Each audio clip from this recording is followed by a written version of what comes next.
clases historia, vamos a ver el análisis del desarrollo profético, de acuerdo a lo que vamos a acompañar en el estudio. Y que es lo primero que nosotros debemos considerar, que es algo que ya está estudiado y aprendido por ustedes, que el desarrollo profético, ¿cierto?, parte con Samuel, con el gran profeta del Antiguo Testamento, y que hace una diferencia en un antes y un después, partiendo porque él es, entre comillas, el primer profeta escritor, o que hay un texto que lleva su nombre.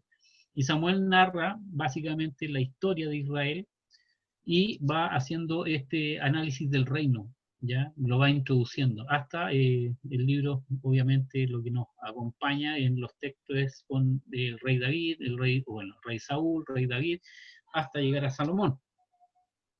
Posterior a eso, nosotros cuando hacemos este estudio, es importante ver que el ejercicio profético tiene un realce o una cobertura mucho más amplia en el proceso de la división del reino, ¿ya? Y después, obviamente, considerando lo que se transforman en los gobiernos, dado que Israel, como se divide en dos grandes grupos, estos grupos tienen gobiernos independientes que son los que nosotros debemos estudiar. De lo contrario, nos va a costar mucho entender qué profeta está asociado a cuál reino, y ahí poder tener mayor claridad respecto del mensaje que estaba entregando. Entonces, con Samuel, ¿cierto?, parte ya el último gran juez de Israel, pero viene la división del reino. Y aquí es cuando, después de que Salomón entrega o traspasa el mando a su hijo, y Roboam, vemos la gran dificultad que se provoca, dado que Salomón había hecho tributario a su pueblo con una carga muy pesada, o sea, los impuestos eran muy altos. Y su hijo no encontró nada mejor que subir los impuestos. Y es producto de eso que se rompe, digamos, esta homogeneidad que hay en la nación israelita. Y hay 10 tribus que desertan, digamos, de este grupo y se transforman en las tribus del norte, ¿ya? Y por último tenemos las otras dos tribus del sur, que es Benjamín y Judá. Ahora, de estos dos grupos o de estos dos subreinos, podríamos decir, solamente uno va a prevalecer, y el que se conoce como las tribus del sur o Judá, al punto de terminar siendo los repatriados cuando vuelven de Babilonia. Entonces nosotros cuando hacemos este análisis, vemos que la institución del profetismo formal parte en Israel con Samuel, ¿cierto? Y para qué surge esto, que es un tema que también está dentro de la, de las respuestas de las preguntas que hacían. Básicamente aparecen los profetas porque quiere Dios hacer volver el corazón de su pueblo, ¿cierto?, hacia la ley y a la obediencia. Y eso es lo que buscan los profetas, un volver a Dios y a la ley. No sé si me escuchan bien. Yo sí. ¿Sí? Sí. Entonces, con esto, nosotros nos vamos dando cuenta de cómo la historia de la nación de Israel se va matizando con el ejercicio de los reyes y el ejercicio de los profetas. Cómo los reyes van encaminando al pueblo y cómo los profetas van tratando de que el pueblo mantenga, ¿cierto?, la unidad y mantenga, ¿cierto?, la obediencia a Dios de acuerdo a los mandamientos y las palabras que ellos van a expresar. Pero todo esto lo único que hace es decantar en esta decadencia profética, obviamente, porque ya con el tema del pueblo de Israel llevado cautivo, siendo ya prisionero y esclavizado, al menos las 10 tribus del norte, no hay mucha gente a quien predicarle ni entregarle un mensaje, va quedando solamente las tribus del sur. Entonces, obviamente el ejercicio profético también disminuye porque el volumen de la población disminuye, ¿ya? Y todo esto también es parte de una preparación por parte de Dios para que el corazón del pueblo de Israel esté de mejor manera preparado para la venida de Jesucristo, cuando se manifiesta a Él, obviamente ya en los tiempos que nosotros conocemos del Nuevo Testamento. Entonces, cuando hacemos este análisis, No es solamente para rellenar, ¿ah? Porque ustedes saben que yo cobro esto no es gratis. No, es simplemente para tener una idea, una visión general de por qué actúan los profetas. Y es lo que vamos a ir viendo en un cuadro que viene más adelante, porque ustedes tienen que ser capaces de identificar qué profeta está asociado a qué grupo de clanes o de tribus a las cuales le entrega su mensaje. Y ahí vamos a tener claridad de por qué actúa el profeta y el porqué del tema de su mensaje. Y eso es lo que ustedes tienen que empezar a descubrir a través de la palabra para poder tener un acercamiento mucho más certero. Hago una pregunta. Elías, ¿a qué reino estaba dirigido el mensaje que él tenía? ¿A los reinos del norte o a las tribus de Judá? ¿A quién le profetizó? ¿Al reino del norte? ¿Estás seguro ¿O en un no? 100%? En No, mire. 100%, no sé si en 100%, pero las peleas que tuvo con la CAP y todo eso, el reino del norte. Ya, ya. Ahí nos Pero damos cuenta entonces que es importante identificar al profeta, ¿cierto? Su mensaje y a quiénes está enfocado o quiénes son los destinatarios. Si los destinatarios son las tribus del norte o las tribus del sur. Porque obviamente si ustedes podrán decir los mensajes son parecidos, pero va a cambiar en función de la situación que vive la nación o las tribus a las cuales se les entrega el mensaje. Y eso nos va a ayudar. Por eso que es importante saber qué profeta va con qué rey de Israel o los reyes de Judá. Eso para que lo tengan claro y lo vayan apuntando, porque es importante. Bueno, vemos la evolución del reino de Israel. Aquí tenemos un pequeño mapa con el reino dividido. Ya aparece Judá e Israel. Lo que es Israel son las 10 tribus del norte y Judá las tribus de Judá y Benjamín. ¿Y qué tenemos acá? Las 10 tribus del norte son las tribus de Simeón, Dan, Manasés, Rubén, Gad, Neftalí, Aser, Zabulón, Efraín e Isaacar. Las 10 tribus. Las tribus que se rebelan, ¿cierto? ¿A quién? A quien gobierna en ese momento, que es uno de los descendientes de David, ¿ya? De las tribus de Judá. Y Judá, o sea, y estas tribus, ¿cierto? Son las 10 tribus que caen en manos de los asirios y la cual pone fin a este reino. ¿Por qué se dice que pone fin? Porque ustedes deben recordar que los asirios invadieron el norte, tomaron a la población y la esparcieron por el mundo conocido, no estoy diciendo que lo hayan mandado a Estados Unidos, Francia y cosas así, no, por el mundo conocido. Entonces, ¿qué hacían con esto? Y esto es importante, porque hacen que estas tribus pierdan su identidad al mezclarlos con otros. ¿Ya? ¿Ustedes tienen algún conocido que se haya ido a vivir fuera del país? ¿Alguno de ustedes? ¿Algún sí, hermano, tío, amigo, alguien? varios, tengo Sí, varios. yo tengo una Ya. sobrina, Mi hermana Marcelina tiene una sobrina. sí, en Inglaterra. En Inglaterra. Lejos, se fue lejos. ¿Alguien más? ¿Quién fue el primero que habló? Yo, Fue un varón que dijo que tenía. ¿Quién? Jaime, ¿Edgar? Jaime, O el hermano Jaime. sí, Hermano Jaime. Sus conocidos, amigos, ¿hace cuánto tiempo que se fueron del país? uh, más de 20 años. Más de 20 años. Mm, Voy a suponer que ya tienen hijos que nacieron en esos países o en ese país donde están. por supuesto que sí. Ya. Y le pregunto, ¿esos hijos con qué país se identifican? Con la nación donde viven, Australia, Estados Ya. Unidos. ¿Pero son realmente, son naturales de allá o no?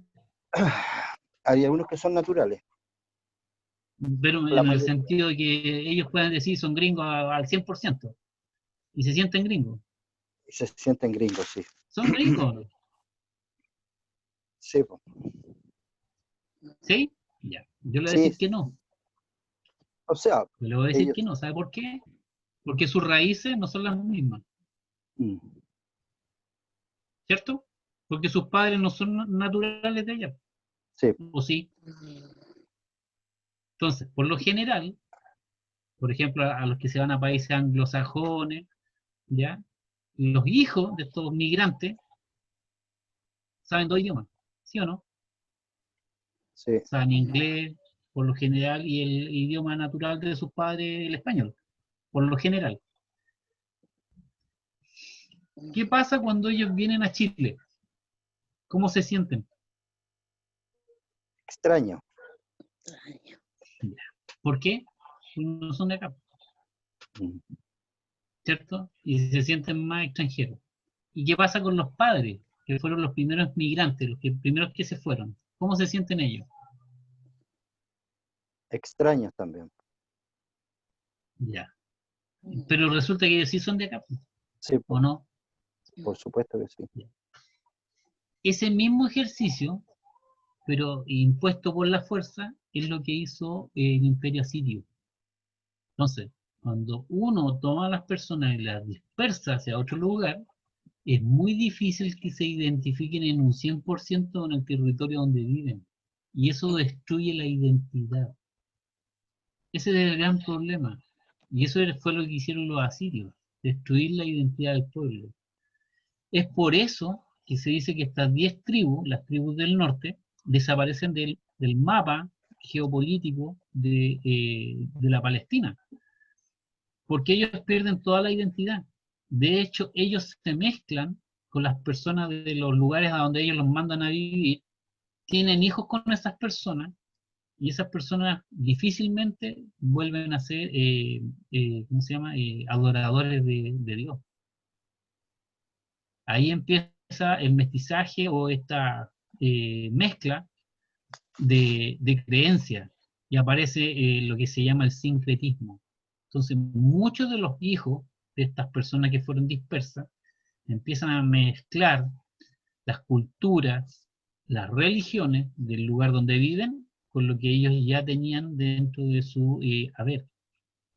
Y es por eso que el norte de Israel, estas 10 tribus, son tribus paganas. Difícilmente ellos van a mantener una identidad pura. Ahí, a diferencia con la tribu de Judá, ¿cierto? Que es Judá y Benjamín, y que ellos sufren el yugo egipcio en el último tiempo, ¿ya? Y obviamente después caen bajo el exilio babilónico, pero ellos no pierden esa identidad, porque ellos no son dispersos por el mundo, sino que los toman completos y los llevan como una nación esclava a vivir a Babilonia. Y ellos mantienen sus ritos, sus costumbres, todo eso lo mantienen en Babilonia. Lo que no hacían en Babilonia eran sacrificios. No hay muchos antecedentes que digan que ellos celebraban este tipo de los sacrificios y las fiestas en Babilonia. Pero cuando ellos vuelven, siguen bajo las mismas reglas de su religión. Entonces ellos mantienen la identidad. Es por eso que es importante ver cómo evoluciona esta nación que surge de los lomos, ¿cierto?, de Abraham, de todos los patriarcas, que se convierten en pequeños clanes, de estos clanes en tribu, y de tribu se transforman en una nación. Nación que durante alrededor de unos 600 años va formando una identidad. Pero cuando ellos caen, se puede decir que en 40 años esa identidad queda destruida. Es por eso que es importante analizar por qué Dios se preocupa tanto de entregar un mensaje a estas 10 tribus del norte. Hay muchos más profetas en el norte, ¿ya?, que en Judá y Benjamín, porque Dios sabe lo que viene. ¿Y qué es lo que viene? Una pérdida de la identidad. Ellos después nunca más se van a sentir eh, israelitas. Ese es el gran tema. Y es por eso que nosotros, cuando ahora analicemos a los profetas y su mensaje, debemos considerar eso. Ahí, y como les digo, en la lámina que vamos a ver a continuación, nos vamos a ir dando cuenta que son más los profetas que Dios levantó para salvar a las tribus del norte, que profetas que fueron y pregonaron algún mensaje a las tribus de Judá y Benjamín. Yo ya sabía lo que iba a pasar con ellos. Por eso siempre les puso un mensajero que le llevara una recomendación para volverse al Señor. Pero como no le hicieron caso, ahí vamos a ver lo que ocurre. Este es el contexto global de lo que pasa con el pueblo de Israel. Yo no quiero entrar mucho en el detalle de lo que dice su libro de estudio, porque el libro de estudio habla de los profetas y las características particulares de cada uno de ellos. Yo solamente estoy haciendo mención a un contexto general. Entonces, aquí es donde yo los quiero invitar a que puedan hacer un pequeño análisis. Por una parte, vamos a poner a los reyes de Judá, ¿cierto?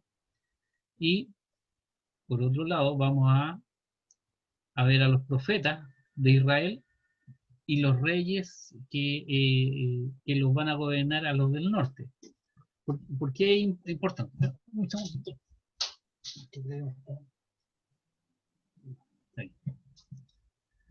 Porque aquí nosotros, como dijimos al principio, todo esto, el ejercicio profético ya formal, parte en el reino de Saúl. ¿Con qué profeta? Con Samuel. Y de ahí en adelante hasta llegar a Salomón. De aquí se va componiendo este cuadro. Tenemos a Saúl, ¿cierto? Del 1050 al 1011, después David, y así sucesivamente hasta el 931 con Salomón. Y tenemos todos tres grandes profetas, Samuel, Natán y Gad, que son los que están puestos para mantener esta identidad, que es lo que hemos estado hablando, y que la unidad de la nación no se rompa. Pero lamentablemente, aquí ya empezamos con los problemas, porque vemos que en el reinado de Roboam, en el año 31, esta unidad se rompe, ¿ya? Y vemos cómo van apareciendo los profetas, los que están cargados en la pantalla para el lado izquierdo, con un color un poco más celeste, por ejemplo dice Semaías. Esta persona estaba orientada a guiar y aconsejar a Roboam, pero como se divide el reino y aparece este caudillo que es puesto como rey por las 10 tribus del norte, que es Jeroboam, Dios también levanta un profeta. ¿A quién? A Ahías. Este es el profeta que Dios le manda al norte. Si se dan cuenta, primer análisis que a lo mejor podemos hacer, ustedes pueden hacer muchos más, aquí vemos la misericordia de Dios. Aun cuando hay una división, Dios no solo manda profetas al pueblo que corresponde, que debe mantener, digamos, la línea del rey David, sino que también tiene la precaución de mandarle un profeta a los reinos del norte que no son parte de la línea davídica. También, fíjense, aparece en ese mismo periodo un profeta que en su libro de estudio, ustedes lo pueden revisar, dice que aparece 3 veces. Y este personaje, Ido, ¿ya? Entrega 3 mensajes y ustedes pueden ver las características que pone el escritor del libro que tenemos de estudio y todo su atributo. Cuando uno habla de los atributos espirituales, casi todos son iguales, porque son todos obedientes al Señor y todos tienen esta misma característica. De lo contrario, Dios no lo hubiese usado. Pero aquí ya se rompe un poco el equilibrio. Y vemos que hay un profeta para los reinos del sur y 2 profetas para el reino del norte. Entonces aquí vemos la misericordia de Dios. ¿Cuándo actúa Dios? Cuando ve que están en mayor peligro. Entonces aparece Ido como el personaje que acompaña a Ahías en este proceso de aconsejar y devolver los corazones de las tribus del norte a la obediencia de la ley. No es ni siquiera a que obedezcan a un rey, sino que le está diciendo manténganse fieles a la ley. ¿Ya? Luego, ¿cierto? Por parte de los reinos del norte aparece Abiam, del año 13 al año 11 del siglo 9, y bueno, ahí aparece Ahani, o Ani, como quieran llamarlo, y aparece un profeta, obviamente, para el reino del sur, ¿ya? En cuanto al reino del norte, aparece el sucesor, que es Nadab, ¿cierto?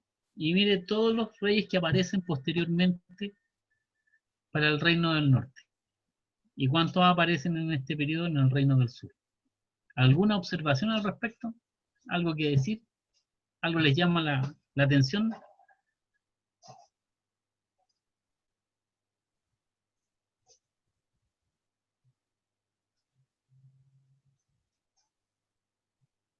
¿Algún comentario?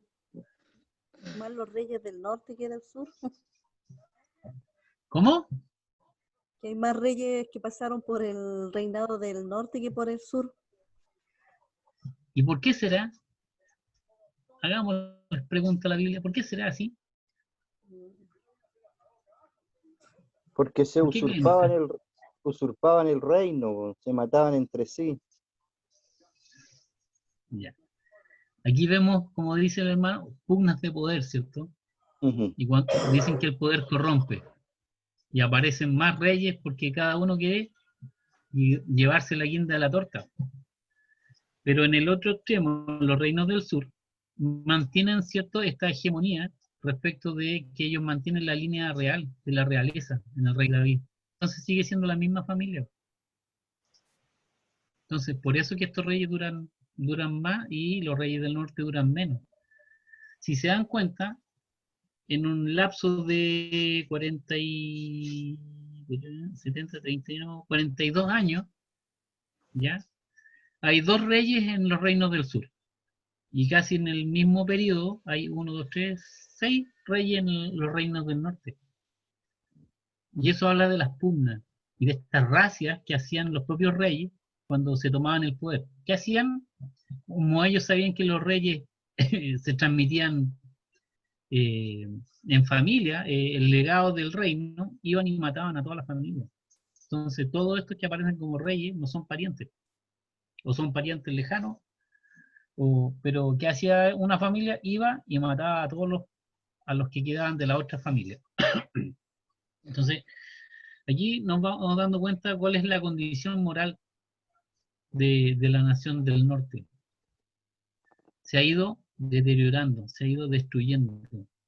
Cuando ocurren este tipo de situaciones, es por eso, porque la moral, la ética y la real búsqueda de Dios no está en esta nación, no están ahí, ellos están en otra, solamente en el poder. Entonces, cuando vemos este cuadro, y por eso yo lo puse a los profetas en el medio, para que ustedes vayan viendo cuáles son los profetas que están actuando y a qué reyes ellos están, digamos, entregándole un mensaje. Acuérdense que en este periodo los profetas entregan los mensajes más a los reyes que a las personas, de manera individual. Después, con Josafat, ¿ya? Aparece aquí Jaziel, Eliseo, hay un hijo de profeta, y por el otro lado aparece Elías y Micaías.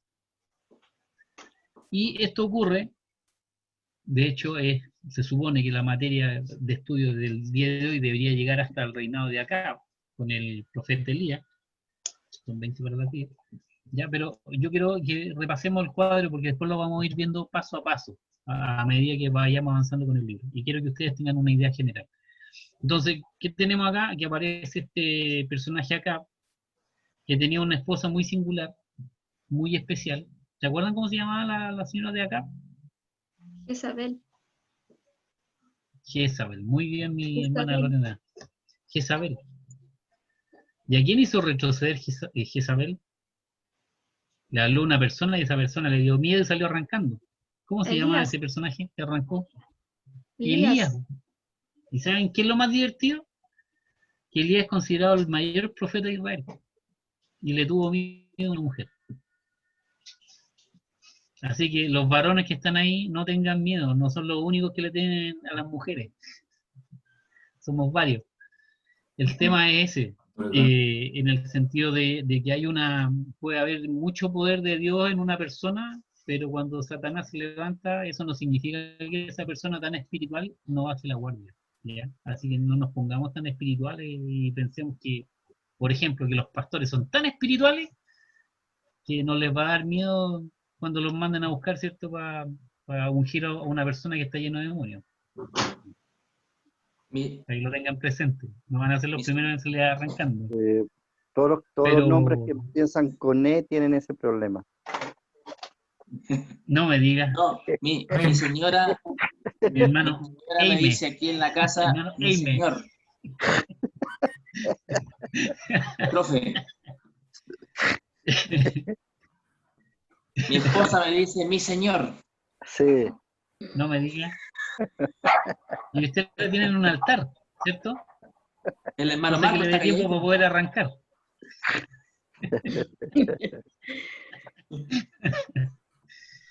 Ay, señor, ustedes me hacen decir cada cosa.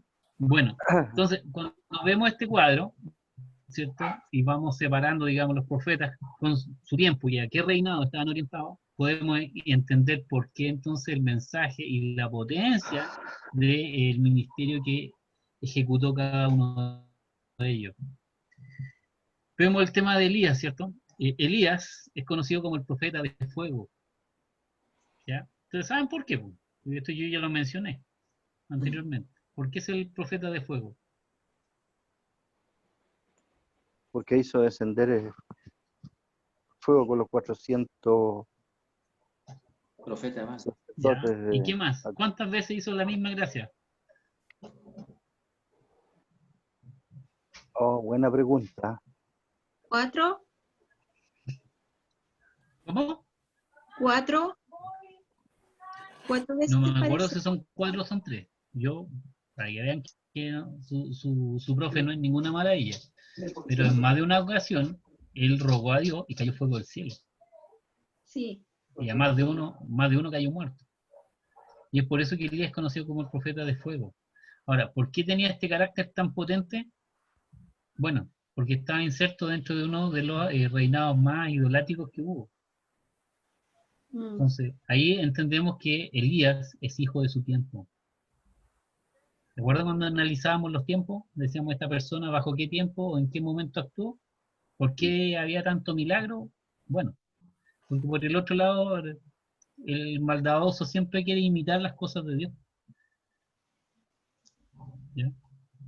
Ahora, vemos algunos profetas, a lo mejor dirán, está más cargado la lámina a los profetas del lado sur. Podría ser, pero ahí está, y tenemos el hijo de profeta que no aparece y no sabemos quién es. Sabemos que es un hijo de profeta y no sabemos de quién. ¿Ya? Y aparece Eliezer. Ahora, ¿cómo fue Josafat en su reinado? ¿Se acuerdan algo de la historia de Israel? Josafat ¿De las tribus de Judá?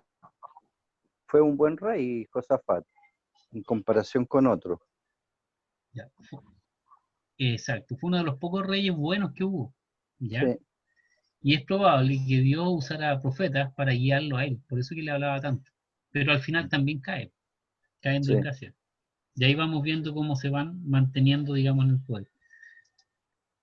Ya, avanzamos, ¿cierto? Y vemos cómo aparece Josafat, ¿cierto? En escena, y por el lado del norte ya hay dos reyes, Acab y Ocosías. Después aparece Joram por el sur, y por el norte aparece otro Joram que tiene el mismo nombre, sospechoso. Después de esto aparece Eliseo, ¿ya? Y aparece Zacarías después de un buen tiempo en los reinos del sur. Seguimos, parece, manteniendo la misma tónica, que hay más profetas hacia los reinos del norte, los que se están apartando y llegando al siglo VII, obviamente, cuando van a ser llevados cautivos.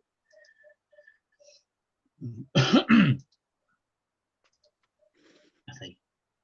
Si se dan cuenta, los periodos de los reyes del sur son un poco más extensos que los reyes del norte. ¿Por qué? Porque vivían peleando entre ellos y tratando de usurpar el trono.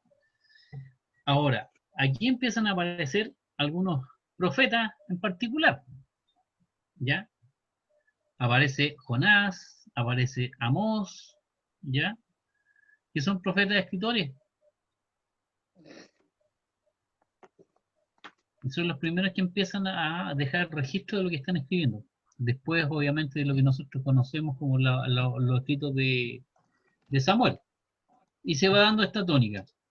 Uy, me pasé de lado. ¿Ya? Hasta aquí tenemos, digamos, este cuadro. Contemos, ¿cuántos profetas hay para los reinos del norte? 7. 7. ¿Y para los reinos del sur? 9. 9. ¿Contando Samuel, Natán y Gad o solamente de los que No, están de con en azul nomás. 1, 2, 3, De 4, Samaías 5, para 6, abajo. 7, 8, 9? Claro, aquí hay más, ¿cierto? Sí. En este periodo. Ahora, yo he puesto los que salen mencionar la Biblia y hay otros profetas que también se mencionan, pero son más desconocidos. ¿Ya?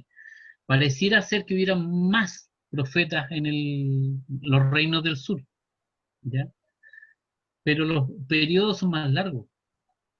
Y aquí nosotros cuando vemos en este cuadro, vamos viendo cómo los reinos del norte van entrando francamente en decadencia. Vamos a avanzar a la lámina siguiente, que habla de lo mismo, ¿cierto? Y aquí empieza a cambiar el esquema.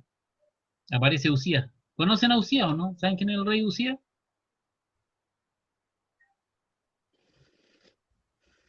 El primo de ese caballero que está ahí, de Isaías. En el año que murió el rey Usías, vi yo, ¿cierto? Y empiezan a agarrar Isaías, ¿cierto? Él dice que en ese año murió su primo, que era el rey. Y él en ese año vio la gloria de Dios. Ahora, si se dan cuenta, en el caso de Usías no hay ningún profeta. Y Usías es considerado también uno de los grandes Reyes. reyes de Judá. Fue como un Salomón chico. Era ingenioso. Era bueno para la guerra, como su tatarabuelo David. Él fue uno de los pocos reyes que extendió los dominios de Israel. ¿Ya? Él fue el único que avanzó, más que retrocedió. Y si se dan cuenta, solamente aparece Amós como profeta dentro del periodo que él estuvo, más o menos, ¿ya? Pero resulta que Amós no le predicó a él, no le entregó ningún mensaje, se lo entregó a estos reyes del norte, a Jeroboam, Zacarías, Salum, Manahem. Entonces, después de que Usías desaparece, empieza una decadencia moral en los reinos del sur y aparecen más profetas, ¿ya? Aparecen incluso más reyes en periodos cortos. Y vemos que el ejercicio profético para los reinos del norte desaparecen. ¿Con quién? Con Oseas. Hasta ahí ya no hay más profetas para el norte porque Asiria conquista el reino, ¿cierto? Las 10 tribus, y no hay quien hablarles, que no tienen identidad, no existen, fueron repatriados y traen gente de otros lugares del mundo a vivir en Palestina. Y es por eso que esa mezcla de cultura es lo que posteriormente va a empezar a destruir la propia identidad de las tribus del sur. Porque ellos van a seguir teniendo relaciones comerciales, políticas, ¿cierto? Y por último, como vecinos, se van a relacionar, eso es natural. Pero esas relaciones van a traer consigo también una decadencia moral para los pueblos del sur. Bueno, ahí vemos que empiezan a aparecer más reyes de Judá, ¿ya? Y aparecen, obviamente, más profetas para el sur. Aparece Nahum, Jeremías, Habacuc, Sofonía, que son los que están justo en el periodo antes de que Judá caiga y sea llevado cautivo a Babilonia. Con Joacás aparece Ezequiel y Abdías. Y en este periodo Judá cae como subyugado por Egipto. Aparece ahí la 12ª dinastía de reyes de Egipto y hace tributario a Judá, los hace pagar impuestos. No es que ellos vayan y reinen y los lleven cautivos, sino que ellos les imponen impuestos y eso los coarta como nación para seguir viviendo de la manera que estaban viviendo. Posterior a ese periodo es cuando aparece Joaquín y Sedequías. ¿Quiénes? Los personajes que llevan, ¿cierto?, a su país a la ruina y que no le hacen caso a las profecías de Jeremías en que tenían que irse cautivos. Aquí aparece, de acuerdo a esta lámina, aparece Joel, pero Joel es mucho más cercano al siglo VIII, ¿ya? No todos los profetas son insertos dentro de una misma fecha, porque no hay antecedentes muy concretos, pero en el caso de Joel está más cercano al 850. ¿Qué tenemos acá entonces? Que cae Judá en manos de los babilonios y aparece este profeta Daniel, pero ahora con un mensaje fuera de las fronteras de la nación. Daniel es el que profetiza fuera de los márgenes de lo que fuera el reino de Israel. Y con esto queda demostrado que Dios es Dios en cualquier parte del mundo. Y eso es lo que nunca habían entendido los israelitas. Nunca ellos habían logrado entender que Dios no era solamente Dios de Israel. De hecho, cuando ustedes lean en su Biblia algunos textos que digan y el Dios de Israel, el Dios de Judá, el Dios de Jerusalén, el Dios de Israel, es porque ellos entendían que el Dios actuaba hasta ahí. Si ellos se salían de los límites, caían en manos de los otros dioses.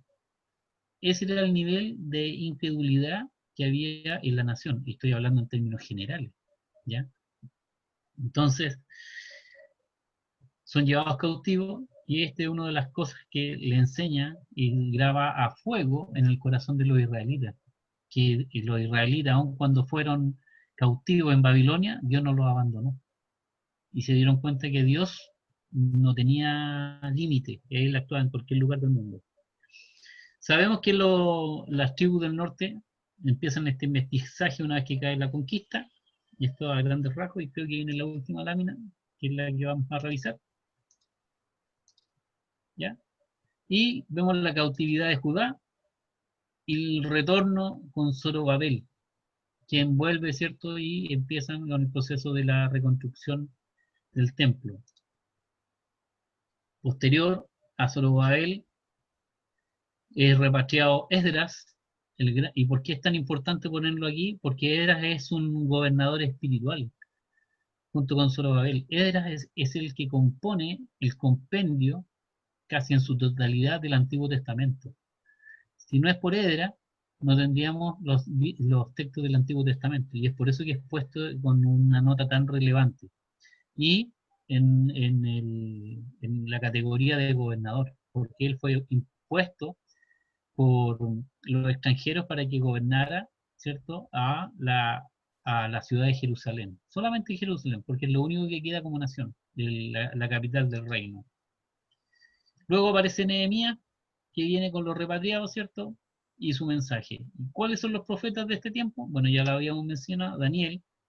De los que vuelven aparece Ageo, Zacarías, y terminamos con Malaquías, el último profeta aproximadamente en el año 425 de su ministerio, para dar paso a los 400 años de silencio profético, de que no es levantado ningún profeta que sea reconocido como tal en Judá o Israel, ¿ya?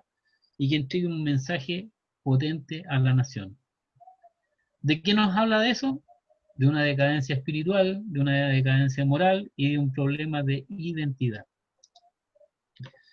Pero se cierra este ciclo cuando Dios envía a su heraldo, a Juan el Bautista, y es coronado con el broche del último gran profeta de la nación de Israel. Este es a grandes rasgos, digamos, un cuadro de estos profetas y de los reyes que nosotros vamos a ir analizando y estudiando un poquito más a fondo a través de la escritura para comprender el ejercicio profético de Israel, que es completamente distinto a todo lo que es la profecía o no digamos adivinación, pero a todo este proceso que no tiene ninguna similitud con las naciones fuera de Israel, con todos los otros vecinos ni otras partes del mundo.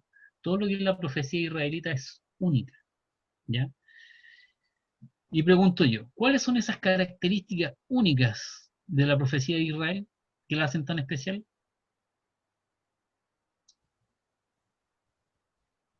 ¿Cuáles serán? Que las profecías se cumplían. Se cumplen. Muy bien, mi hermana, las profecías se cumplían. ¿Qué más?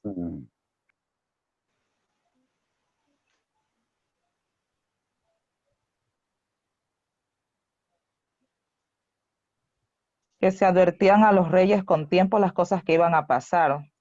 Ya, o sea, hay un elemento como un aviso, ¿cierto? De las cosas que iban a ocurrir. Sí. ¿Qué características más podemos encontrar dentro de la profecía hebrea? Que no vamos a encontrar en ninguna otra parte del mundo. Su mensaje venía de Dios. ¿Cómo? Su mensaje venía de Dios. Ya, el No mensaje inventado. venía de Dios. Ya, no era un mensaje personal, ¿cierto? No era dependiendo de la persona. Ya, bien. ¿Qué más podemos añadir? ¿Algún varón que se quiera tirar a la piscina? Para no mencionarlo dedocráticamente.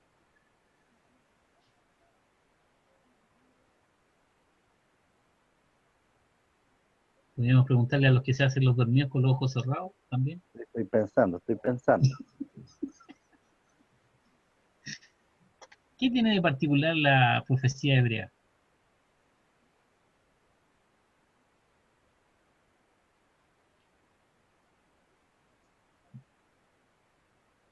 ¿A qué apuntaban los profetas hebreos? ¿Se acuerdan a qué apuntaban cuando entregaban su mensaje? Puede A ser que también volviera su que corazón a Dios. Ya, obediencia, volver el corazón a Dios. ¿A qué más? ¿A qué tipo de puede, problema? puede ser también que habla acerca de la redención del Mesías. Ya, muy bien. Habla de un salvador, ¿cierto? Un salvador. La El otra, problema más común era la idolatría. ya, apuntaba, ya. Entonces hablamos que apunta a un tema religioso. La profecía está asociada a un tema Social. religioso. La ¿Ya? ¿Cuál más, Edgar? Social. La Muy bien. inmoralidad. La Problema, inmoralidad. problema social ahí. Perfecto. ¿Y qué pasa con las pseudo profecías de Se otras arrepintieran naciones? del pecado. A ver, ¿quién habló algo del pecado? La hermana Raquel buscaba la profecía en parte que la gente se arrepintiera de sus pecados. Ya, perfecto. Un cambio de actitud, ¿cierto? Mm. Un volverse a Dios, ¿cierto? Pero cambiar en su forma de actuar. ¿Qué pasa con los profetas que uno puede conocer? ¿Han escuchado Decadencia algún profeta? profética. Decadencia profética. Decadencia profética. Sí, pero analicémoslo desde el punto de las virtudes. O sea, usted me lo dice en función de que estos profetas que no son hebreos son decadentes, no tienen moral. ¿Sí? ¿Estoy bien? Sí. ¿Sí? Sí, ¿por qué así? Porque ellos tienen una Sí, moral pues. bastante lejana Sí, a pues. un buen comportamiento. Mm. ¿Conocen a algún profeta o de estos falsos profetas que no sea de Israel, ustedes? ¿Alguien que haya hecho algún mensaje profético? Hay harto ahora. Balaam. Sí, hay harto, pero con que me mencione uno no me enojo. Balaam. Balaam, ¿ya? ¿Cuál Balaam? Balaam se llama. No, Sí, pues. conozco a lo menos a dos Balaam.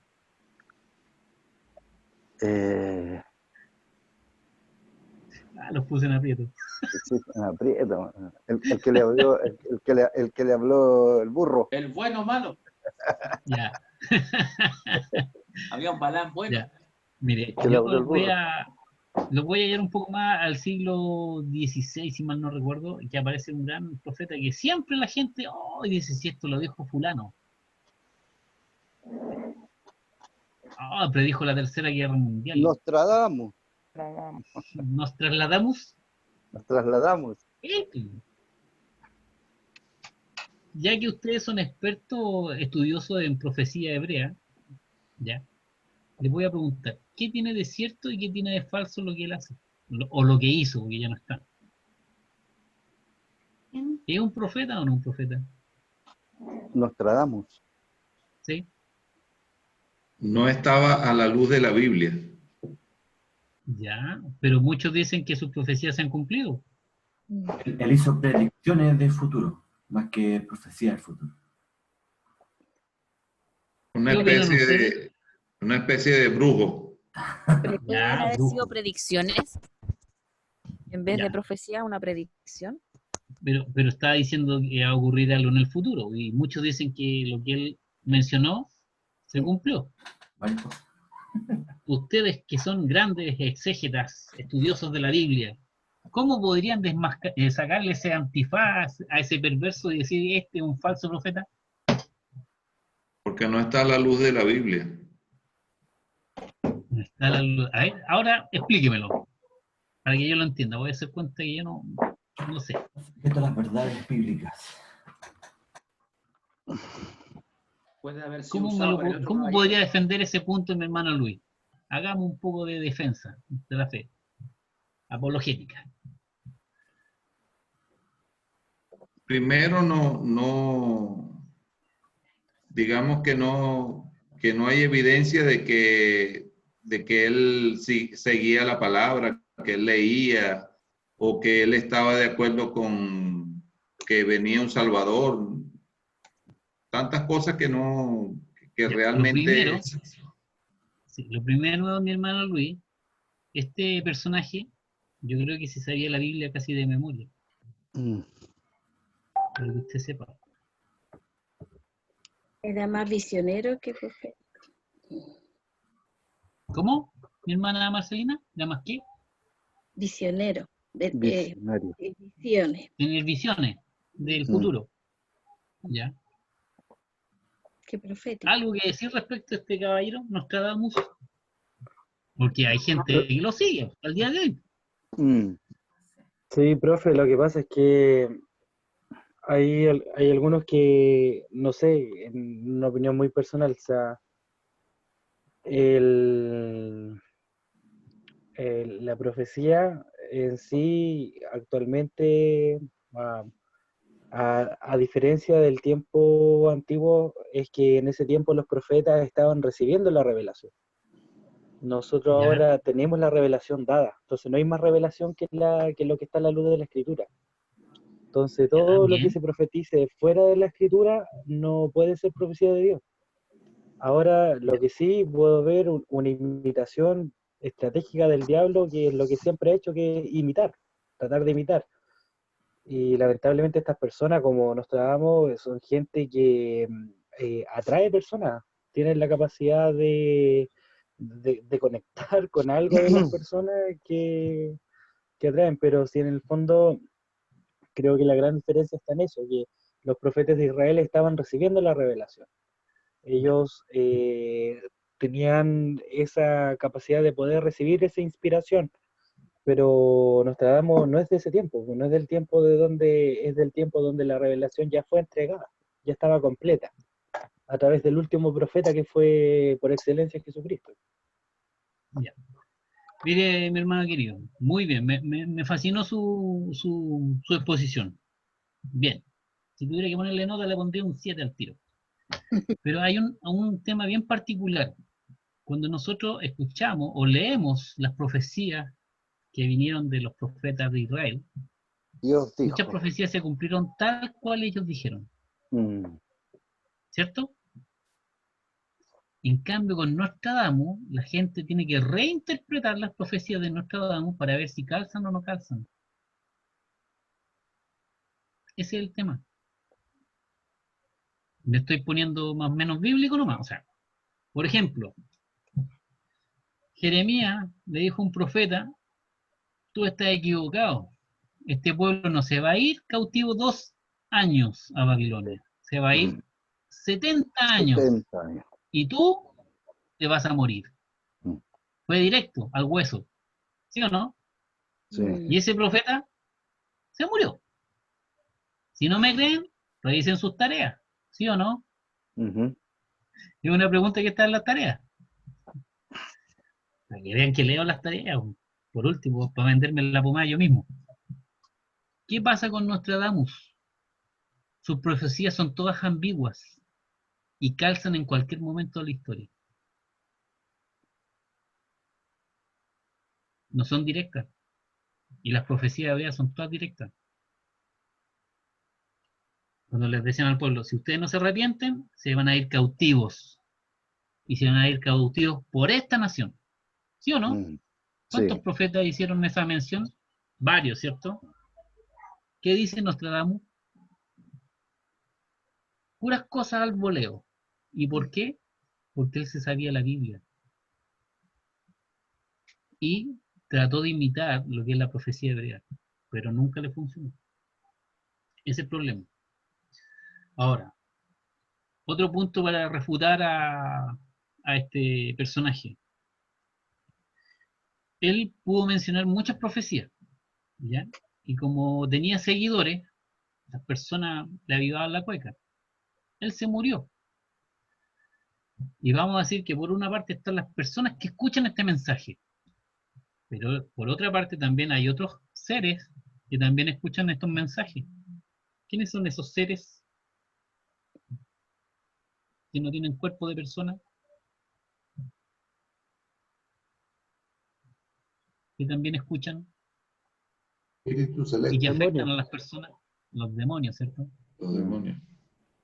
Entonces los demonios, para desvirtuar Uy, me gustó eso. ya la credibilidad de la escritura, toman los mensajes de muchos charlatanes y hacen creer a la gente en pseudo milagros para desviarlos de la verdad. Entonces, ustedes supongan que yo soy un profeta hereje y voy a decir que en algún momento va a aparecer una persona con algunas características y va a cambiar el mundo. Así, bien en vivo, no he dicho nada, ¿cierto? Doy algunas características muy generales y que va a cambiar el mundo. ¡Pum!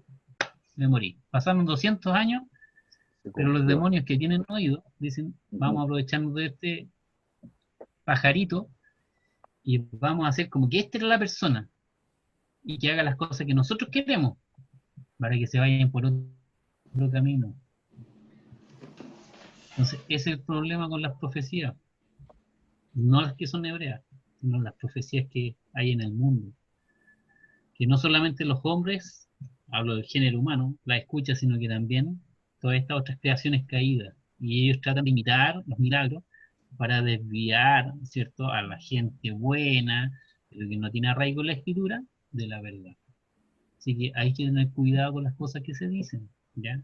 Y es por eso que nosotros ahora que vamos a profundizar en los mensajes de los profetas, nos vamos a dar cuenta que sus mensajes tienen unas características muy particulares.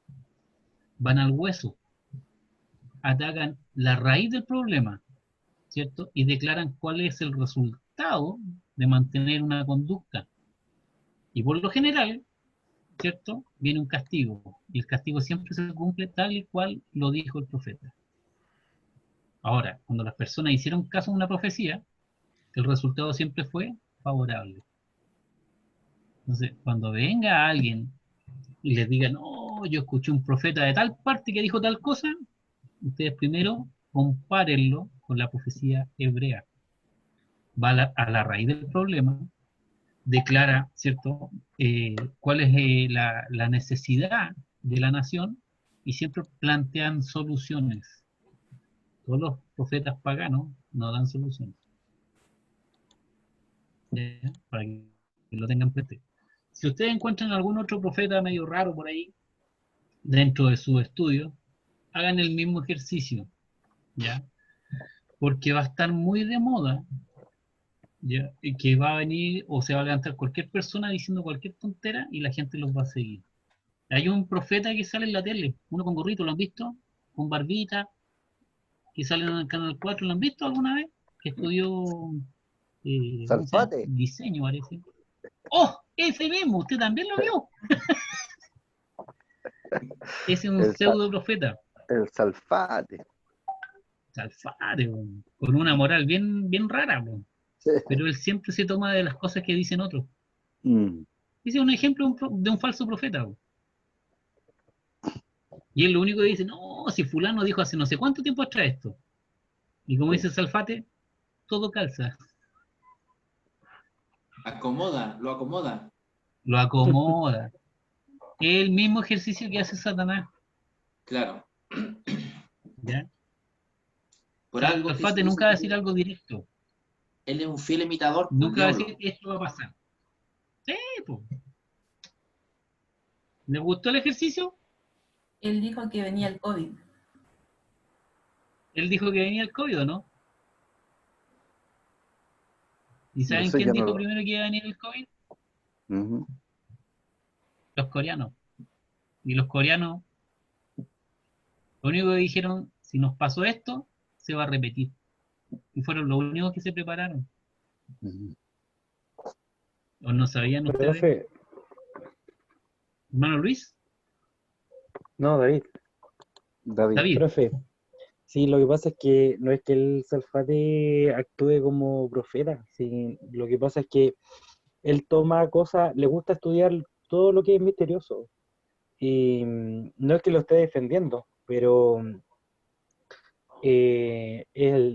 uno cuando yo el otro día analizaba cuando mostraron su video de hace tiempo, donde habló del COVID, porque ya existía el COVID en ese tiempo cuando él habló, ¿cierto? Una enfermedad que ya estaba, no estaba tan masificada, todavía no era pandemia, pero el tema es la influencia espiritual de cuando él habla, cómo se mueve. No sé si han podido identificar o un poco ver cuando esta gente, como la gente que se hace, no sé, porque le gusta llamar la atención o que le gusta atraer ciertas cantidades o atraen multitudes, hay como una cuestión espiritual. Yo creo que ahí va lo que usted hablaba de los demonios, po, la forma en que ellos también comunican y susurran y hablan.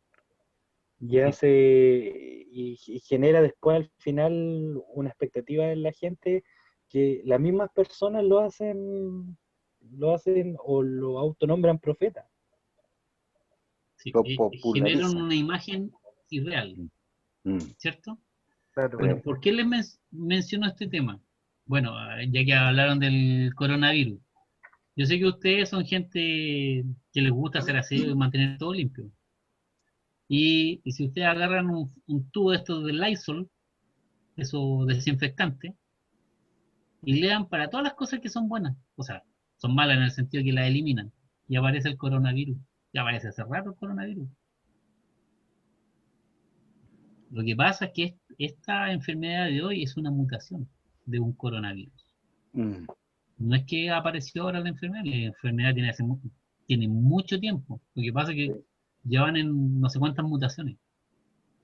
Ahora, Se llama hubo un SARS. contagio, para cerrar un poco el tema, en Corea por una enfermedad, no me acuerdo el nombre, creo que ELA o algo así se llamaba, o ébola, no sé, pero una de esas enfermedades. El ELA. Que atacó fuertemente a Corea, si mal no recuerdo, en 1914.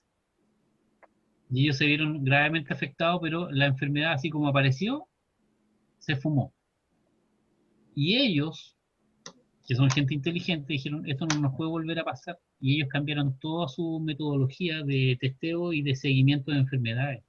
Por eso que fue el único país del mundo que estuvo preparado para enfrentar de una manera mucho más asertiva el tema del coronavirus. Pero no es porque alguien lo haya profetizado o cosas por el estilo, sino que ellos usaron la ciencia solamente, aplicaron el conocimiento y lo hicieron práctico, ¿no? Entonces, es importante que nosotros como cristianos filtremos todas las cosas a la luz de la Escritura, porque yo lo que les quiero recalcar al estudiar a los profetas de Israel es esto, que su mensaje iba a la raíz del problema. Ya, en el fondo lo que hacía era descubrir lo que Dios veía. Y decían, el problema de ustedes es este. Y ellos nunca se fueron por la rama, fueron siempre directos al problema. Segundo, ponían una advertencia, ¿ya? Que en el fondo era para que las personas volvieran y cambiaran su actitud. Y al final decían, si no obedecían, Dios, que es un Dios soberano, iba a hacer justicia. E incluso decían a veces hasta qué cosas iba a ocupar Dios para hacer justicia. Entonces, cuando nosotros analicemos cualquier pseudo profeta, analicémoslo bajo la misma regla. Si ataca el problema, ¿cierto? Si dice cuáles serán las consecuencias, ¿cierto? Y qué va a ocurrir si no se hace caso. Véanlo desde esa perspectiva y se van a dar cuenta que la Biblia y el profetismo hebreo no tiene comparación. Porque siempre los profetas actuaron de la misma manera.